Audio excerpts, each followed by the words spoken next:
주말 뉴욕 증시는 소비 심리 지수 악화와 주요 기업의 2분기 실적 실망에 급락했습니다. 다우는 260포인트 이상 2.5% 급락해 1097에 끝났습니다. 유럽 주요국 증시도 사흘째 하락세를 지속했습니다. 미국 소비 지표와 기업 실적이 부진한 것으로 드러나면서 투심이 돌아섰기 때문입니다. 프랑스 지수는 2% 이상이나 빠졌습니다. 유가도 미국의 소비 심리 지표 악화와 기업 실적 부진으로 경기 회복에 대한 우려가 제기되면서 사흘째 하락했습니다. 8월 인도분 WTI는 0.8% 떨어져 배럴당 76달러 선에 턱걸이했습니다. 미국의 이번 달 소비 심리가 고용 불안과 유럽 경제 위기 등으로 인해 지난달 76에서 66.5로 크게 위축됐습니다. 지난해 8월 이후 가장 낮았습니다. 한편 미국의 6월 소비자 물가지수는 전월에 비해 0.1% 떨어져 석 달 연속 하락했습니다. 에너지 가격의 하락이 원인으로 분석됩니다. 미국의 최대 은행인 뱅크 오브 아메리카의 2분기 주당 순이익이 28센트를 기록해 전망치를 웃돌았습니다. 그러나 매출은 전년 동기 대비 11%나 급감했습니다.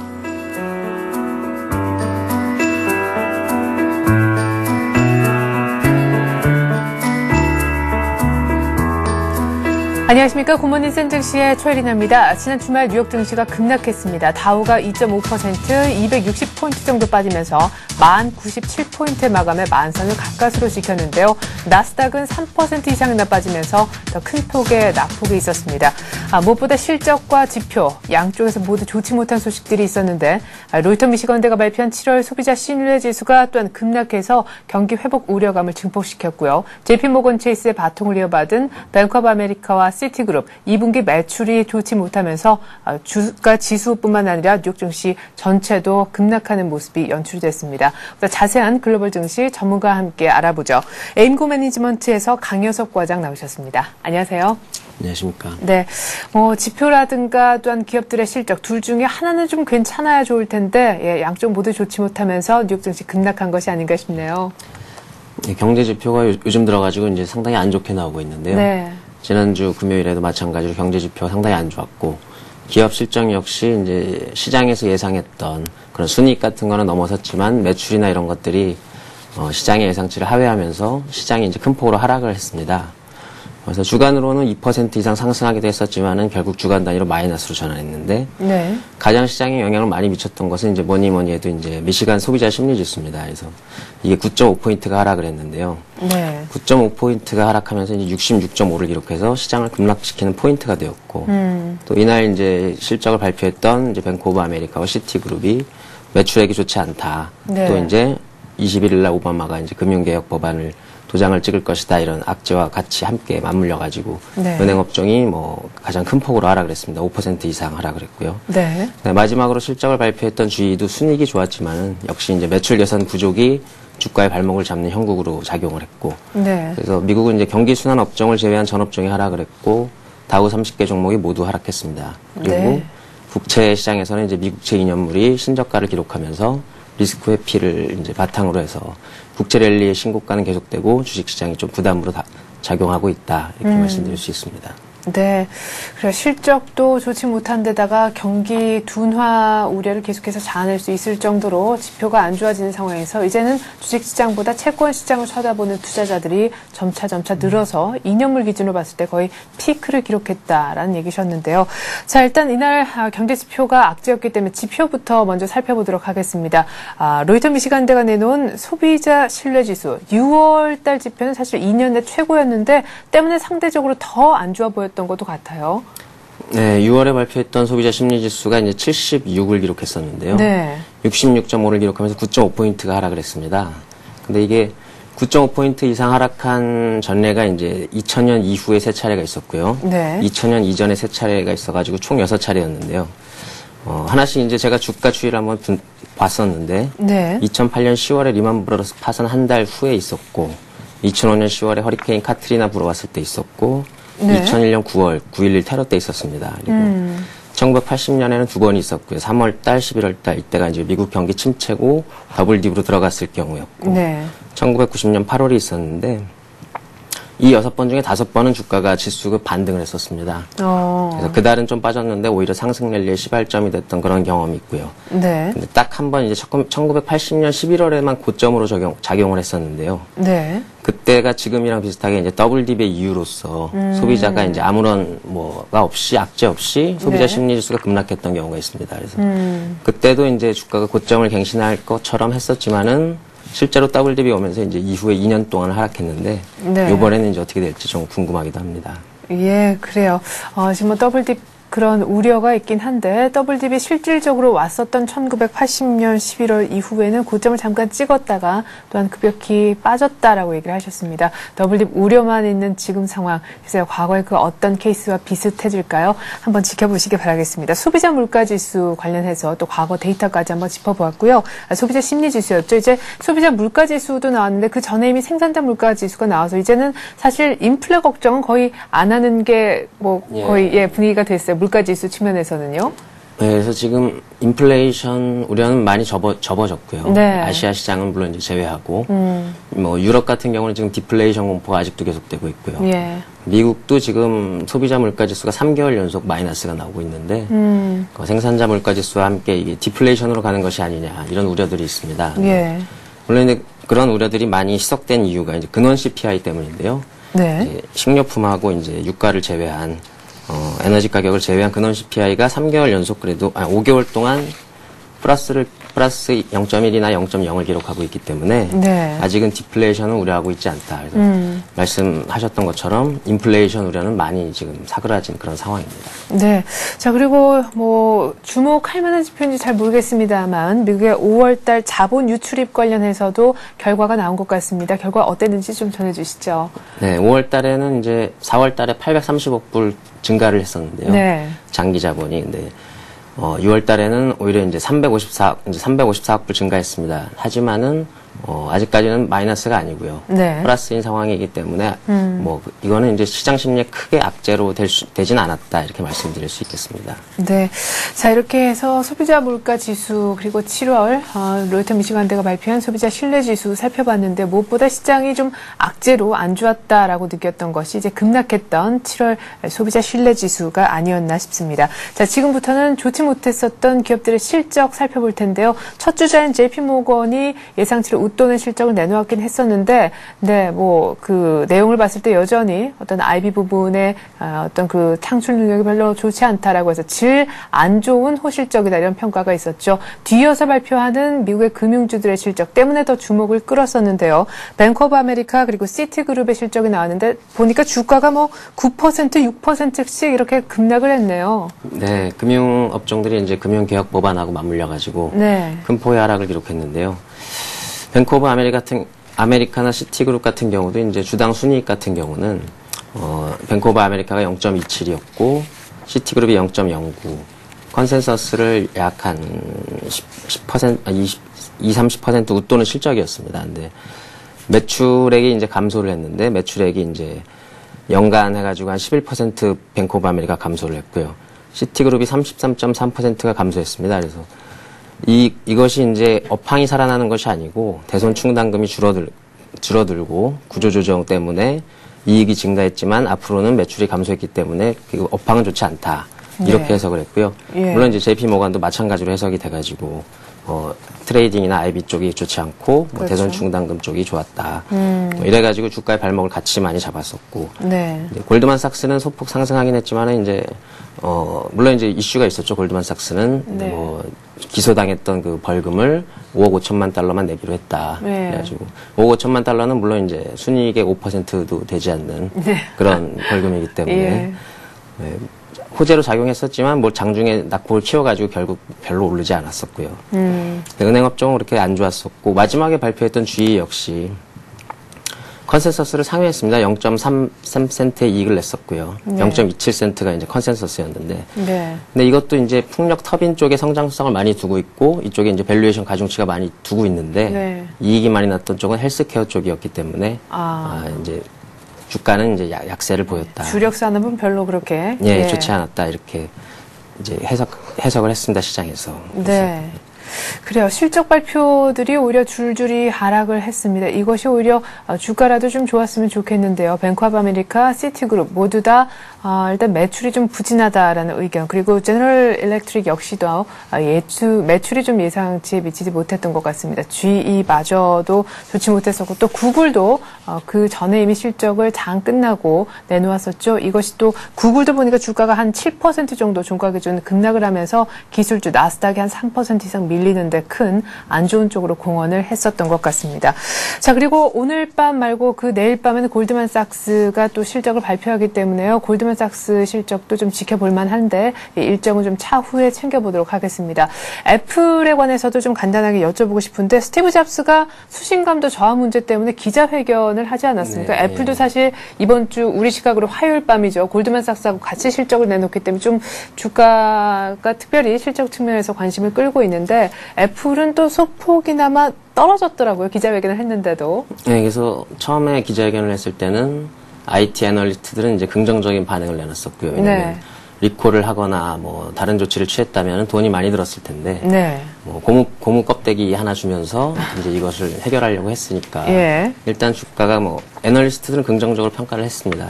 하지만은 애플이 실적이 이제 전년 동기 대비 거의 2배 이상 증가할 것으로 지금 예측이 되는데요. 네. 이런 상황에서 뭐 아이폰 4가 뭐 문제가 해결이 되지 않는다면 네. 과연 좋은 실적이 주가를 올릴 수 있는 견인차가 될 것인지, 그건 네. 조금 의문으로 작용할 것 같습니다. 예, 그래요. 자, 일정 얘기가 이미 나왔으니까요. 일단 다음 주, 그러니까 이번 주에 실적을 내놓을 기업들의 명단을 좀 먼저 보고요. 그 다음에 유럽 쪽, 상품 쪽 얘기를 좀 나눠봤으면 싶습니다. 앞서 제가 말씀드렸던 대로 우리 시각으로 화요일 밤에 골드만삭스와 애플 등등의 실적이 나오는데, 오늘 밤엔 또 IT 굵직굵직한 기업들의 실적이 공개가 된다면서요? 예, 오늘은 IBM하고 텍사스 인스트루먼트가 발표하고요. 네. 물론 이제 전년 동기 대비해서 다 좋아질 걸로 이제 예측을 하고 있습니다.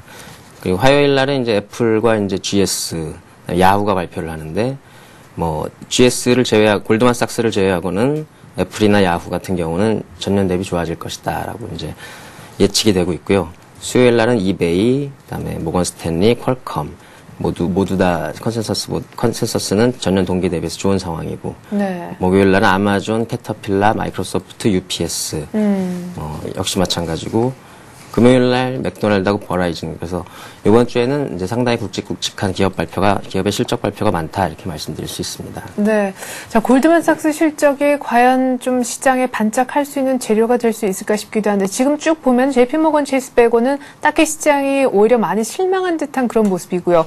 혹은 골드만삭스 쪽에서 큰 재료가 나오지 않는다면은 인텔 효과에 이어서 애플 효과를 한번 기대해 볼 수 있는지, 요거 한번 두 가지 여쭤보죠. 그러니까 아시아 시장에서는 이미 이제 기술주들이 랠리를 많이 펼쳐왔었고, 근데 물론 네. 이제 기술주들은 요새 좀 부진합니다만, 인텔도 물론 실적이 좋을 것이고, 애플도 실적이 좋을 것인데, 이것이 과연 계속되느냐가 현재 어떤 시장의 현안이거든요. 네. 그래서 애플은 아까 말씀드렸던 것처럼 아이폰 4에 문제가 있고, 네. 인텔 같은 경우는 뭐 반도체 경기가 이제 공급이 늘어나가지고 꺾인다 이런 얘기가 있는데, 인텔은 주도적인 기업이니까 네. 거기에는 영향을 받지 않고 계속해서 좋은 영향을 끼칠 수 있을 거라고 생각을 하고요. 그래서 네. 두 기업이 아마 상반된 모습을 보이지 않을까 생각을 하는데, 네. 인텔은 효과가 좀 있을 것이고, 네. 애플은 효과가 있긴 하겠지만 좀 반감될 것이다. 저는 그렇게 생각하고 있습니다. 그럼 골드만삭스의 실적에 대해서 어떻게 생각하십니까? 다른 지금 오늘 발표된 뱅크 오브 아메리카 시티그룹 비슷한 전철을 밟을 거다라고 보시는지요? 골드만삭스는 유일하게 이제 전년 동기 대비해서 조금 안 좋아지는 걸로 예상을 하고 있는데요. 네. 골드만삭스 역시 그러니까 지금 현재 골드만삭스가 급등하는 이유가 어떤 실적 기대감 때문이 아니고 법원에서 이제 벌금을 덜 내서 그런 건데, 네. 요것이 이제 골드만삭스 혼자서 돈을 잘 벌 수 있을 것인가, 아시아 시장이나 다른 시장에서. 네. 그렇게 생각해 본다면 혼자 잘 되기는 어려울 것이고요. 이제 네. 같은 전철을 밟을 거라고 생각하고 있습니다. 예, 그렇군요. 자, 그러면은 우리 시각으로 화요일 밤에는 골드만삭스보다는 좀 반감이 되기도 하겠지만 그나마 좀 애플 쪽에 기대를 좀 걸어볼 수 있지 않나 싶기도 합니다.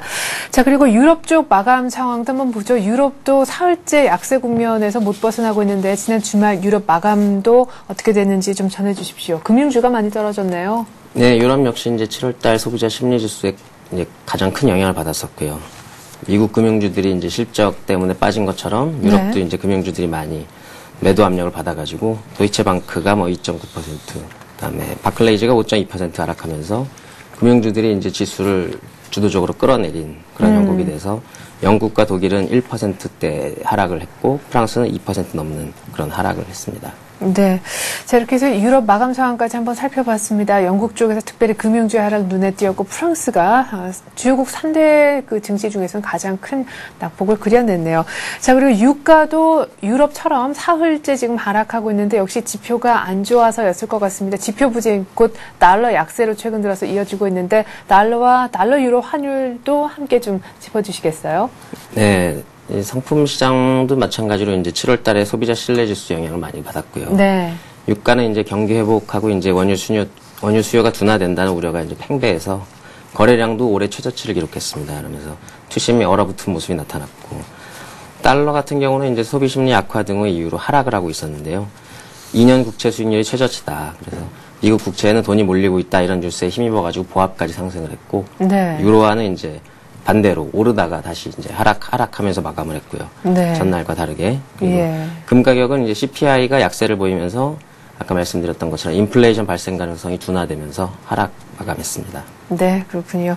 자, 유로에 대한 달러 환율이 한때 1.30달러도 장중에 살짝 넘겼다라는 거 참 인상적인 부분인 것 같습니다. 1.27 정도에서 막히는가 싶었는데 1.30까지 일단 뚫고 올라오는 모습이네요.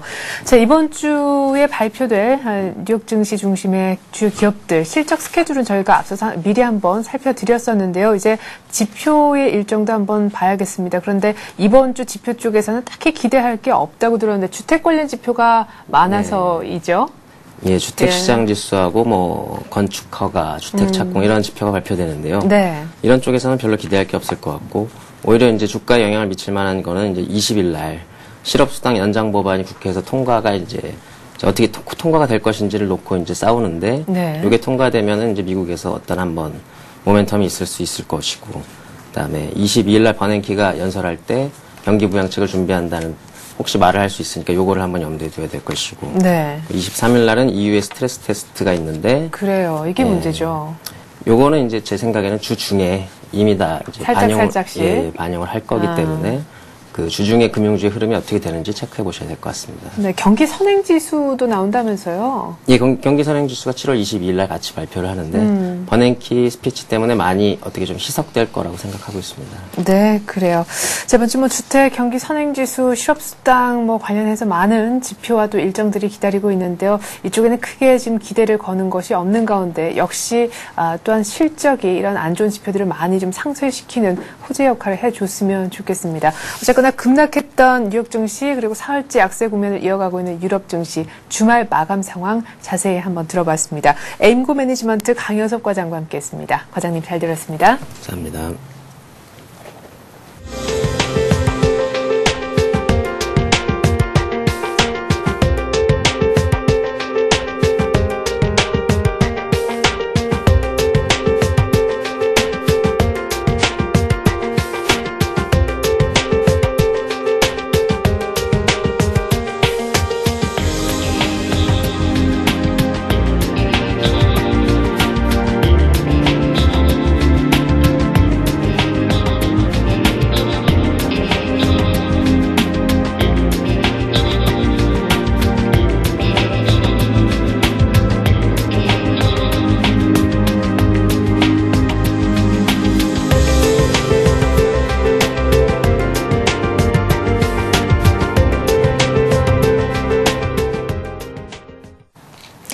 네, 우리 코스피는 이미 단기 급등에 따른 피로감을 느끼면서 지난주 후반 들어 조금 조정을 보이는 그런 양상이 있었었죠. 이런 가운데 지난 주말 뉴욕 증시가 급락을 했습니다. 역시 경기 둔화 우려가 기저에 깔려 있었고 기대를 모았던 미국 은행주 중심으로 기업들의 실적까지 좋지 못했다라는 결과를 결국 안게 됐습니다.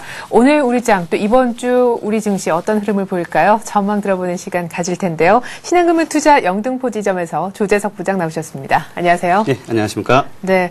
자, 코스피가 1738포인트, 다시 이제 1740 아래로 떨어졌는데, 여기서부터 1700 다시 박스권에 갇힐 것이다 의견도 있고, 분위기가 이렇게 조정을 받으니까 또 1800을 간다 할지라도 한 번에는 못 갈 거다, 이런 의견도 있어요. 뭐, 지금, 지난주에 이제 보면은 뭐, 두 가지로 이렇게 요약을 할 수 있겠습니다. 네. 인텔의 실적 효과가 있었고요. 또한 그리스와 스페인 등의 국채 발행이 성공적으로 진행이 되면서 뭐 근래 없던 외국인들이 2조 3천억에 달하는 매수세가 집중이 되면서 국내 증시가 뭐 한 2년 만에 이렇게 고점을 갱신을 했습니다. 네. 갱신을 하면서 이제 전고점을 바로 돌파를 해서 1800선 이렇게 쫓아가지 않느냐 이런 네. 기대감이 있었지만은 단기간에 지금 7월 달에 한 5% 정도가 국내 증시가 급등을 했고요. 네. 또한 이번에도 어김없이 그 기관들의 그 투신 매도세에 한 환매 물량이 뭐 한 1조 원치나 나왔고 네. 또한 소위 요즘에 이렇게 회자되고 있는 자문형 랩에서 네. 많은 그런 물량도 이렇게 좀 추리가 됐습니다. 그래서 역시 그 1800을 바로 가기에는 조금 그 시간적으로 좀 빠르다고 이렇게 느껴지고 있고요. 네. 또 뭐 더욱이 또 주말에 미국 증시가 많이 빠졌기 때문에 이런 그 물량 수화 과정이 조금 더 필요하리라고 보지만은 여전히 우상향 상승 추세는 크게 변하지 않았다고 이렇게 보고 있습니다. 네. 우상향의 어떤 그 상승 트렌드로, 트렌드가 완전히 위쪽으로 가는 것은 맞대, 일단은 단기간에 또 지난주 한 주 동안 코스피가 5% 이상이나 급등했다고 하니까요. 거기에 따른 피로감, 그 피로를 다시금 조금 해소시키는 그런, 기간이 조금은 진행이 될 것 같다, 이런 얘기를 해 주셨습니다. 그러면, 자, 빠르게 지수가 올라갈 것 같지는 않은 상황 속에서 그래도 긍정적인 마인드는 가져볼 만한 시장인 것 같습니다.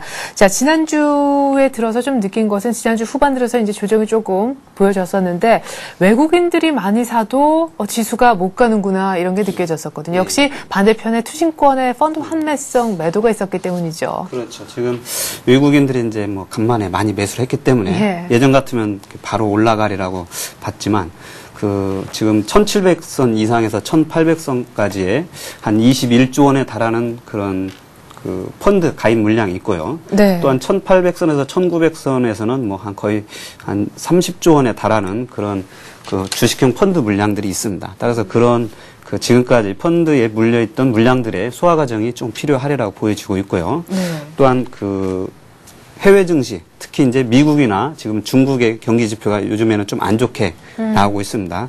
그러한 이유로는 이제 중국은 과열 양상을 잡기 위한 그런 억제책 때문에 지표가 약간씩 좀 부진하게 나오지만 네. 그거는 뭐 큰 문제가 되지 않으리라 보고 있고요. 미국은 이제 과잉 유동성 공급 조치에 의해서 경기 지표가 좀 좋게 나왔지만 최근에 그런 조치들을 종료가 되면서 일시적으로 지표가 좀 안 좋게 보이는 그런 착시 현상이 나타나고 있습니다. 네. 근데 이런 게 완전히 나빠 더블 딥 이런 건 아니고 다만 경기 속도, 회복 속도가 조금 천천히 간다 이런 의미로 해석이 되기 때문에 그 해외 증시가 조금 우리 시장의 그 네. 상승을 조금 속도로 둔화시키는 역할을 하지만은 네. 국내 상대적으로 양호한 국내 기업 실적들이 이거를 커버를 하면서 국내 증시는 여전히 상승 추세가 되려고 보고 있고요. 네. 또한 그 요즘 여전히 아직도 지난번에 기준금리가 올랐지만 예. 여전히 저금리 상태 유지되고 있기 때문에 지금 부동산이 안 되고 있고요. 네. 마땅한 투자처가 없기 때문에 이 주식시장을 당분간 떠나서는 이 수익을 올리기 어려운 입장에서 이 주식시장이 여전히 투자 메리트가 있다고 이렇게 볼 수가 있겠습니다. 네. 자, 그러면 결국에는 미국장도 그랬었고요. 지난 주말에 뉴욕 증시가 급락한 것은 실적과 경기의 싸움이 아니라 실적과 경기가 동반해서 무너지면서 증시가 와르르 아래쪽으로 좀 내려간 것이 아닌가 싶기도 한데 이번 주 역시 우리 증시도 마찬가지인 것 같거든요. 뭐 해외발이기도 하지만 경기 둔화 우려를 결국 실적이 이겨줄 것인가 이것이 이제 관건이 될 텐데 여전히 실적의 힘이 좀 세다 이렇게 보시는죠. 예. 여전히 뭐 상대적으로 다른 어느 나라보다 실적이 양호하고 있고요. 네. 또한 그 지난번에 인텔이 실적 발표했지만 3분기도 긍정적으로 이렇게 봤습니다. 그 우리나라가 IT에 특히 강하고 있고 또한 최근에 뭐 미국 시장에서 좀 자동차가 약간 판매가 둔화되긴 했지만 소형차 판매는 여전히 국내 그 현대차 그룹이 우위를 좀 점하고 있습니다. 네. 따라서 그런 실적들은 뭐 여전히 좀 양호하리라고 보고 있고요. 네. 참고로 이제 최근에 그 원화 강세에 대한 기대감이 조금 있으면서 이머징 시장에서 이 원화에 대한 매수세가 이렇게 들어오고 있습니다. 그래서 네. 지난주에 그런 원화 차익 기대감에 의한 그 매수세도 유입이 됐다고 보고 있고요. 네. 그래서 단기적으로는 그 이머징 통화가 여전히 그 메리트가 있기 때문에 외국인들의 매수세도 뭐 좀 지속이 되리라고 이렇게 보고 있습니다. 네. 자, 약간의 속도 조절이 있을 뿐 우리 증시에 갈 거다. 이렇게 너무 안 좋게 보는 부정적인 의견에 대해서는 공감하지 않으시는 것 같습니다. 자, 그리고 프로그램 쪽을 요즘에 좀 유의해서 봐야 된다라는 얘기가 있는데 이게 왜입니까? 예, 뭐 지금 간만에요. 네. 지금 한 올해 들어서 처음으로 그 프로그램 매수 차익 잔고가 매도 차익 잔고를 넘어섰습니다. 지난 주말로요. 그래서 이제 저점 대비해서는 한 3조 원 정도가 유입이 됐고요. 네. 지난주에만 거의 2조 원 정도가 유입이 됐습니다. 근데 2조 원 유입된 것 중에서 한 70% 정도가 외국인 매수세이다 보니까 네. 프로그램 매수이다 보니까 그거에 대해서 약간 평가 절하를 하고 있습니다. 근데 이제 과거 9.11 테러 때도 그랬고요. 네. 2003년도에도 그랬고 프로그램 매수 잔고를 많이 쌓아놔서 그거 베이시스가 안 좋아지면은 그런 프로그램 매물이 많이 나올 거다. 네. 그런 우려감으로 주가가 안 올라가리라는 예상을 깨고 오히려 주가가 많이 올랐었습니다. 네. 그래서 꼭 이게 프로그램 매수 차익 잔고가 많이 쌓인다 해서 이게 전부 다 물량으로 되는 건 아닙니다. 근데 이제 혹시 모를 거에 대비해서 지난주에 보면 베이시스가 1포인트 이상에서 많이 유입이 됐습니다. 네, 맞아요. 그래서 예. 뭐 언론에서 한 1.2포인트라고 해서 만약에 거래 비용 빼고 나서 0.3포인트 이하로 베이시스가 악화되면은 뭐 한 1조 원 정도가 이렇게 출회될 수가 있다고 얘기는 하고 있기 때문에 네. 일단 뭐 체크는 해보고 네. 대비는 해봐야겠지만은 그렇게 이게 뭐 시장에 압박 매물이 되리라고 그렇게 크게 보지는 않고 있습니다. 네, 알겠습니다. 자, 지금 매수 차익 잔고가 지금 많이 급격하게 단기간에 많이 쌓인 측면이 있는데 베이시스가 한 0.5, 0.3까지 콘텐고 상태에서 좀 떨어지는지 여부도 일단은 체크해 보시면 좋을 것 같습니다. 자, 어쨌거나 당분간 상승 탄력 둔화가 예상되는 가운데 그래도 수익을 좀 창출하긴 창출해야 될 텐데 어닝 시즌에 있는 이만큼 실적도 봐야 되겠고 결국에는 종목을 봐야 되겠네요. 지수보다는요. 예. 뭐 지수보다는 종목에 좀 집중을 하셔야 될 것 같고요. 여전히 기존에 주도졌던 IT, 자동차, 화학들은 뭐 유효한 것 같습니다. 지난주에도 보면 오바마 대통령이 LG화학 그 미국 공장에 방문을 하면서 삼성 SDI, LG화학과 같은 2차 전지 주식들이 좀 많이 오르면서 신고가를 갱신을 했습니다. 네. 그랬고 또한 자동차 안전 장치에 대한 장착 의무화 개정안을 입법 예고하면서 네. 그 자동차 등화 장치에 LED를 대폭 허용을 하면서 역시 LED 관련주였던 뭐 LG노텍, 서울반도체, 삼성전기 이런 종목들이 또 여전히 신고가를 갱신을 했습니다. 또 그다음에 갤럭시 S 스마트폰 판매가 뭐 요즘 많이 되면서 네. 그런 아몰레드 관련주들도 지난주에 보면은 뭐 그 AP 시스템이라든지 SNU 예. 뭐 이런 종목들이 또 굉장히 외국인과 기관 매수세가 집중이 되면서 네. 강세를 보였습니다. 예. 이렇게 보면은 이제 지지난주에는 태양광주가 맞아요. 강세였고요. 네. 그 다음에 지난주에는 또 뭐 아까 그 언급했던 그런 IT 관련주들이 강세였듯이 지수보다는 종목에 집중을 하면서 이렇게 좀 매매를 하시는 게 그 시장에서 떨어지지 않는 수 있을 것 같습니다. 네, 약간의 어떤 그런 테마성, 오히려 경기 흐름을 조금 안 탈 수 있는, 사실 뭐 정부 정책 수혜주라고도 볼 수 있겠죠. 정부가 뭐 향후 10년 동안 뭐 엄청난 돈을 뭐 15조를 투입한다고 하니까 2차 전지 관련주, 그리고 뭐 그 전에 이미 강세를 띄웠었던 태양광 관련주, 그리고 LED 쪽, 그죠? 아몰레드 쪽, AMOLED까지 모두 다 좀 유망하고 계속해서 신고가 어떤 경신 흐름이 이어지겠다 이렇게 내다보셨습니다. 지난주 시간에 나오셔서 금리 인상 관련해서 역시 워낙 광세 쪽에 이제 베팅을 좀 하셨던 것 같은데, 금융 섹터 좀 유망하다고 하셨었고, 기업은행도 한 종목도 구체적으로 얘기까지 해주셨는데, 보면은 증권주도 많이 뛰었었고, 최근 들어 보험주만 좀 오히려 조용하고, 은행과 증권은 얘기가 나오는 것 같아요. 예, 뭐, 사실, 이제, 제가 증권회사 다니고 있지만은, 네. 증권회사가 사실 실적이 이렇게 수익원이 다양하지 않기 때문에, 예. 증권주가 사실 계속 뭐, 은행이나 보험에 대비해서 좀 약세했습니다. 근데 지난주에 이제 기관들이 좀 모멘텀 플레이, 뭐 외국인들이 모멘텀 플레이를 한 것 같습니다. 그래서 네. 정고점 돌파에 대한 기대감으로 그다음에 거래대금이 좀 늘어나니까 외국인과 기관들이 집중 매수를 하면서 특히 대우증권과 우리투자증권이 강세를 보였습니다. 그래서 네. 혹시 증권주 중에서도 이 브로커리지 비중이 높은 대우증권, 우리투자증권에는 좀 이렇게 그 관심을 좀 가져보시는 것도 단기적으로는 뭐 플레이하는데 좀 도움이 될 것 같습니다. 네. 자, 그러면은 오늘 말씀하셨던 이건 제가 살짝 한번 여쭤본 것이고요. 뭐 LED, 아몰레드, 2차 전지 중에서 한 종목 정도 봤으면 좋겠는데요. 예. 뭐 아까 전에 말씀드렸던 종목들은 다 많이 올라서 신고가를 갱신을 했기 때문에 네. 부담감을 좀 느끼실 것 같아서 오늘은 좀 안 오는 종목 중에서 금호전기를 좀 가져왔습니다. 네. 금호전기는 뭐 번개표란 형광등으로 잘 그쵸. 알려진 기업이고요. 예. 과거에 이제 형광등을 만들다가 CCFL을 만들면서 LCD BLU 기업으로 이렇게 변신을 했는데요. 네. CCFL을 만들면서 이 금호전기라는 회사가 2003년부터 2005년까지 한 10배가 올랐던 종목이었습니다. 네. 그래서 한때는 굉장한 종목이었었는데요. 최근에는 이제 LED 분야가 좀 늦게 진출하고 대기업들한테 밀리면서 주가가 좀 지지부진한 흐름을 보이고 있습니다. 네. 근데 이제 작년서부터 그런 걸 많이 하기 위해서 이 금호전기에서 패키지 업체인 루미마이크로, 그 다음에 칩 전문 제조업체인 더 리즈, 네. 그 다음에 자동차용 LED를 만드는 이 금호 HT라는 회사를 계열사로 두고서 네. 이 LED 전문 기업으로서 이 수직 계열화를 지금 완성 중에 있습니다.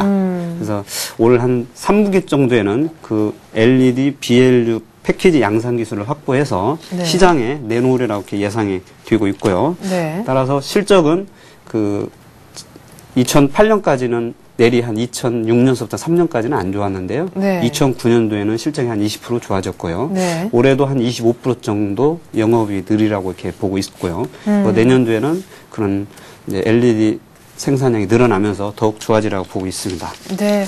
자, 뭐, 신고가를 이렇게 내고 거의 20만원 또 가까이 근처간, 뭐, 서울 반도체, LG 이노텍, 뭐, 삼성전기, 이런 종목들과는 조금 다르게 진행이 된 것 같습니다. 금호전기 많이 좀 쉬었네요. 그러다가, 뭐, 지난주 금요일에 많이 오른 요 정도네요. 예.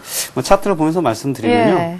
일단 뭐, 여기 보시다시피, 차트에 보다시피, 9월에 한 7만원 정도 갔다가 지속적으로 하락을 했고요.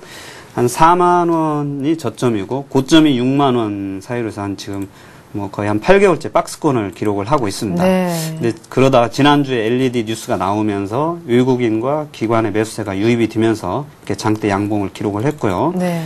차트에 표시가 이렇게 된 것처럼 제가 원으로 표시를 해놨는데요. 네. 보면 거래량이 바닥에서 장대 양봉이 나오고 거래량이 늘으면서 단기적으로 한 20% 정도씩 이렇게 올라갔던 사례가 최근 들어서 한 3번 정도 이렇게 있었습니다.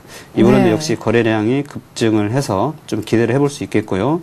참고로 지난주에 공시가 나왔는데 금호전기의 회장님께서 네. 한 2만 주 정도를 4만 5천 원에 샀다고 이렇게 공시를 했습니다. 네. 그런 걸로 보면 4만 5천 원 정도가 그러게요. 저가로 생각하고 사지 않았나 이렇게 기대를 해볼 수 있겠고요. 네. 그래서 손절가는 4만 5천 원으로 뒀고요. 네. 매수가는 보통 이렇게 장대 양봉을 내면은 위에서 노는 경향이 많기 때문에 네. 4만 7천 원 정도에서 오늘 미국 약간 시장 하락이 조정. 예. 그런 걸 매수 기로 삼으시고 1차 목표치는 지난번에 급락 시점이었던 5만 4천 원 정도를 1차 목표가로 두도록 하겠습니다. 네, 알겠습니다. 자, 일단 1차 목표가 54,000원, 그리고 매수가는 오늘 약간 조정을 기대하고 47,000원, 손절은 네, 최근 회장님이 자사주 매입하신 그 가격인 45,000원 이렇게 제시를 해주셨습니다. LED주 중에서 최근 들어서 못 간 이제 막 가기 시작한 금호전기 얘기를 한번 들어봤습니다. 신한금융투자 영등포지점 조재석 부장이었습니다. 말씀 고맙습니다. 예, 감사합니다.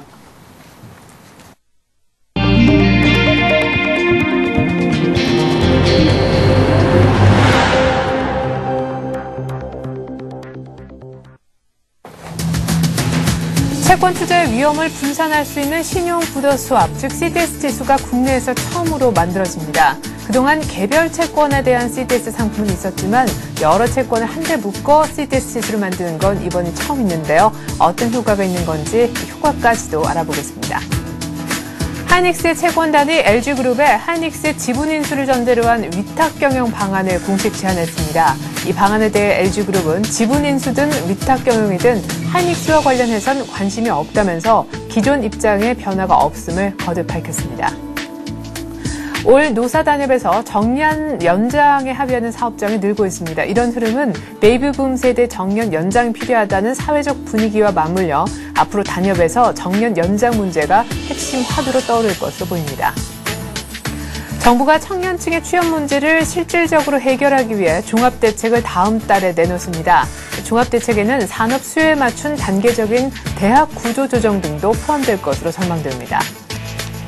본격적인 휴가철에 돌입하면서 경제 분야 차분한 한 주가 될 것으로 보입니다. 이번 주는 거시 경제 분야에서 발표될 눈에 띄는 지표는 없는데요. 2분기 경제 성장률 속보치와 6월 산업활동 동향 등 굵직한 지표는 다음 주에나 돼야 나옵니다. 이 같은 내용 바탕으로 해서 이슈는 서울경제신문 산업부에 있는 이종배 기자와 함께합니다. 안녕하세요. 네, 안녕하십니까. 네, 신용 부도수합, 즉 CDS 지수가 국내에서 처음 만들어진다고 합니다. 이 CDS 지수라는 것은 여러 채권 한데 묶어서 채권들의 위험 지수를 어느 정도 표시를 해주는 그런 지표인데요. 지금까지 개별 채권에 대한 CDS 상품은 있었지만 여러 채권 한데 묶어서 나오는 지수는 이번이 처음이라고요. 네, 그렇습니다. 지적하신 대로 CDS 지수란 한마디로 채권의 부도 위험을 알려주는 지표인데요. 네. 현재 이제 국내에서는 개별적으로 하면 나와 있고요.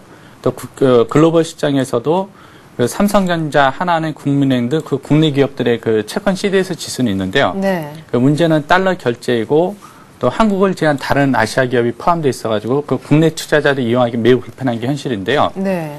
정부가 추진하는 계획은 한마디로 국내 채권만을 한데 모아서 별도의 CDS 지수를 만든다 이런 계획인데요. 네. 증권업계 등에 따르면 금융투자협회는 한국채권평가와 함께 CDS 지수를 산출해 발표할 계획으로 알려지고 있습니다. 네. CDS 지수 개발 계획을 좀 간추려 보면요. 네. 우선 평가 대상이죠. 포함 대상에는 은행채, 회사채, 카드채, 캐피탈채 등을 넣고요. 네. 이 중에서 투자 적격 이상의 채권만 대상으로 한다는 계획이고요. 네. 현재 내부 테스트는 좀 완료했고요. 네. 관련 업계와 협의를 거친 뒤 하반기 중 선보인다는 계획입니다. 네. 자, 처음으로 국내에서 채권의 부도 위험을 지수화한 CDS 지수를 올 4분기 내지 아무튼 연말에 내놓는다라고 하는데 궁금한 것이요. 그렇다면 이렇게 CDS 지수가 개발이 되면 어떤 효과가 있는지에 대한 것인데요. 그렇죠. 일단은 채권 시장이 좀 활성화될 것으로 좀 많이 기대를 하고 있는데요. 네. 한 예로 보면 CDS 지수를 통해서 채권 부도 위험을 알 수 있으니까 그만큼 위험 해지가 좀 편해지지 그렇죠. 않습니까? 예. 실제 우리나라의 경우 지난해 말 기준으로요. 총 채권 발행 규모가 한 698조에 이르고요. 채권 거래량도 한 2,578조에 이르거든요. 네. 하지만 채권 해지 지표가 발달되어 있지 않으면서 상당히 거래 어려움을 겪고 있는데요. CDS 지수가 개발되면은 이 같은 채권 해지를 가능하게 해서 채권 거래 활성에 많은 도움을 줄 수 있을 것 같고요. 네. 또 동체 파생 상품 있지 않습니까? 네. 파생 상품 시장에도 긍정적인 영향을 미칠 것 같습니다. 네. 현재 채권이 이제 부동산 시장 침체하고 주식 시장의 장기간 행보 등에서 재테크 수단으로 많이 각광을 네. 받고 있는데요. 예. CDS 지수는 아마 채권 거래 대중화를 더욱 촉진시키지 않을까 이런 기대를 모으고 있습니다. 네, 그렇군요. 자, 이렇게 해서 CDS 지수 올 하반기에 처음 선보이게 된다. 채권 시장 활성화가 기대된다 얘기를 해봤고요. 다음으로는 산업계 소식을 좀 볼 텐데, 자, 지금 하이닉스 채권단이 하이닉스를 옛 주인인 LG 쪽에 팔려고 안간힘을 쓰고 있습니다. 이런 가운데 LG는 안 사겠다라고 몇 번 얘기를 한 상황인데요. 채권단이 이번에는 LG그룹의 하이닉스 반도체 위탁 경영을 제안을 했다는 소식이 있네요. 네, 그렇습니다. 지적하신 대로 하이닉스 반도체를 인수할 대상으로 LG그룹이 뽑히면서요. 네. 채권단이 LG그룹에 많은 구애를 하고 있는데요. 얼마 전에는 5% 지분 매각을 제시했는데요. 그렇죠. 채권단 고위관계자의 발언인데요. 채권단 고위관계자의 발언을 빌리면요. 채권단이 LG그룹의 지분 인수를 전제로 한 위탁 경영 방안을 공식 제안했고요. 네. 여기에 대해서 LG그룹은 지분 인수는 힘들지만 이제 위탁 경영은 검토해보겠다. 네. 이런 채권자 고위 관계자 발언이 있는데요. 네. 한마디로 선 위탁 경영 후에 후 지분 매입 이런 방안을 제시했는데요. 네. 하지만 이에 대해서 LG그룹의 공식 입장이죠. 공식 네. 입장은 위탁 경영이든 지분 매입이든 하이닉스는 관심이 없다. 네. 입장인데요. 근데 한 가지 눈길을 끄는 게 채권단 고위 관계자 이 발언이 상당한 영향력을 행사하는 인물이거든요. 네. 상당한 영향 행사하는 최고위층 인물이어서요. 네. 쉽게 이제 넘어갈 사안은 아닌 것 같고요.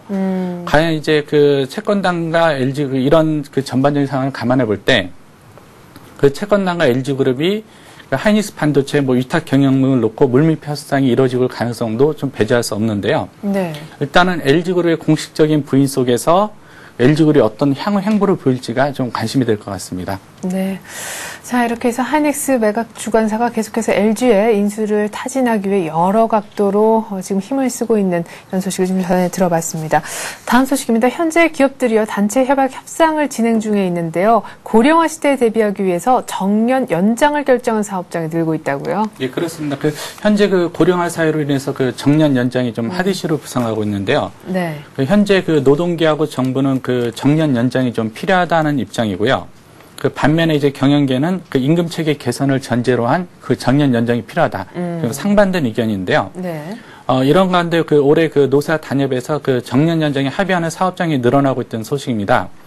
몇몇 연장에 합의한 사업장 현황을 보면요. 네. 우선은 현대중공업이 현재 정년이 59세인데요. 이를 1년 연장하는데 합의했고요. 대우조선해양도 정년이 59세인데 이를 6개월 늘리는데 합의했습니다. 네. 이에 앞서서 유한양행도 정년을 기존 55세에서 57세로 2년 연장했고요. 네. YK스틸도 57세에서 59세로 2년 연장. 전남대 병원도 1년을 연장하는 등 개별 사업장 단위에서 정년 연장이 좀 빠르게 이루어지고 있는데요. 네. 문제는 이 경영계가 이제 개별 사업장 단위로 이제 정년 연장에 합의하는 사례가 늘면서 자칫 이제 기업의 부담으로 이어지지 않을까 이렇게 우려를 좀 표명하고 있습니다. 네. 앞서 말씀드렸듯이 경영계 공식 입장은 정년 연장은 받을 수 있지만 임금 체계 개선이 선행돼야 된다. 그렇죠. 이런 입장이어서요. 향후 이 정년 연장을 놓고 재계와 노동계 간의 대립도 예상되고 있습니다. 예.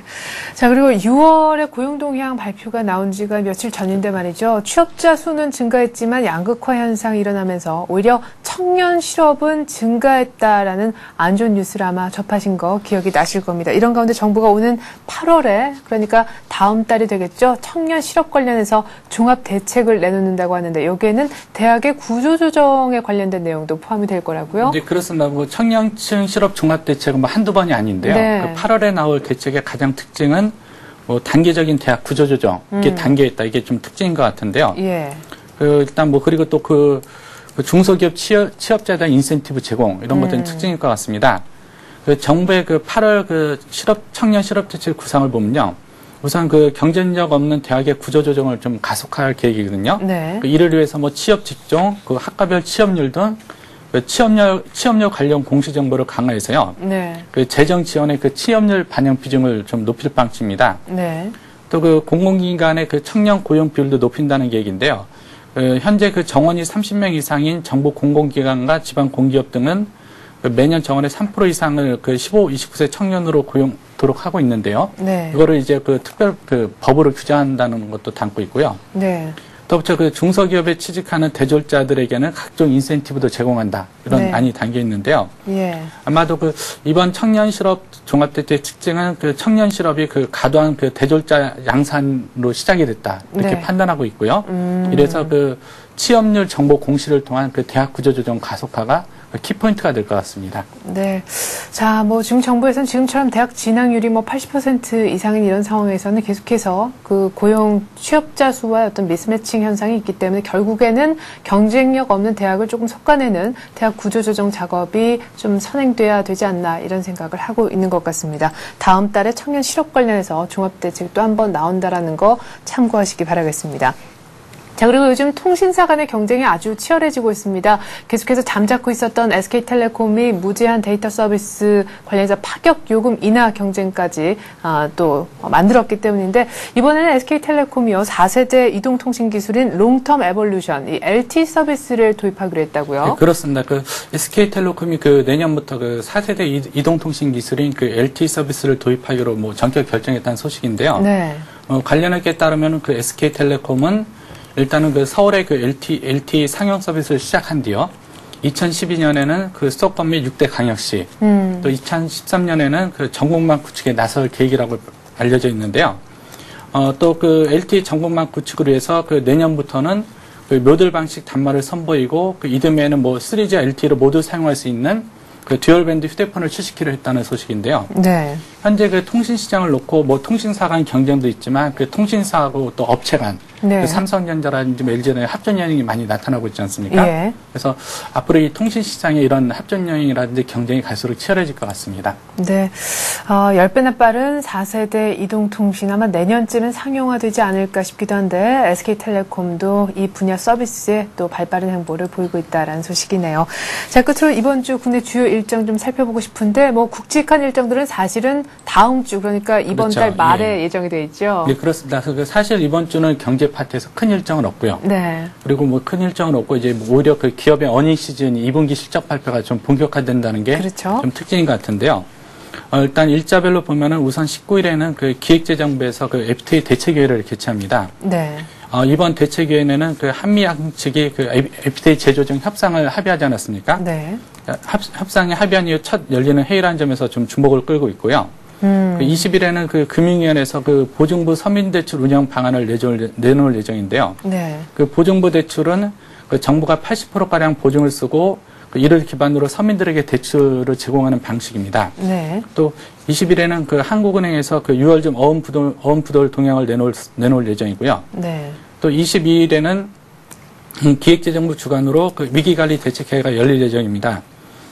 키포인트는 아마 22일이 될 것 같은데요. 네. 그 22일에는 그 LG 디스플레이하고 하이닉스가 그 2분기 실적 발표가 있는데요. 네네. 그 LG 디스플레이는 그 2분기 영업이익이 한 7천억에서 8천억 원으로 예상돼 있고요. 네. 1분기보다는 다소 하락할 것으로 예상되고 있고요.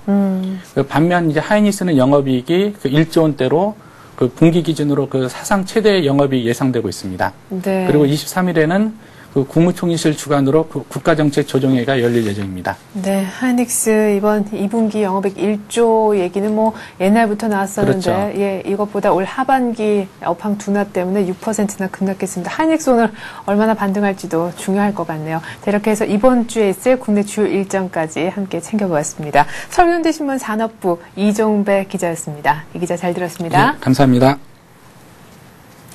지난 주말 뉴욕 증시가 소비 심리 지표 악화와 기업들의 실망스러운 실적 발표로 인해서 또다시 급락을 했습니다. 주가가 7월 8일 이전 수준으로 돌아갔는데요. 다우가 만선을 가까스로 유지를 했습니다. 1097포인트에 마감이 됐고요. 하루 만에 260포인트, 2.5%나 급락했으며 나스닥은 3.1%나 3% 이상이나 밀렸습니다.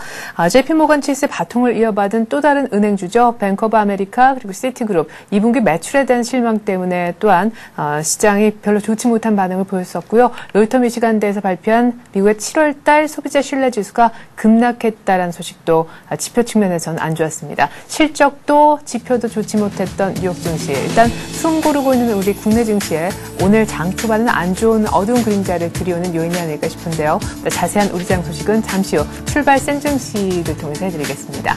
고맙습니다.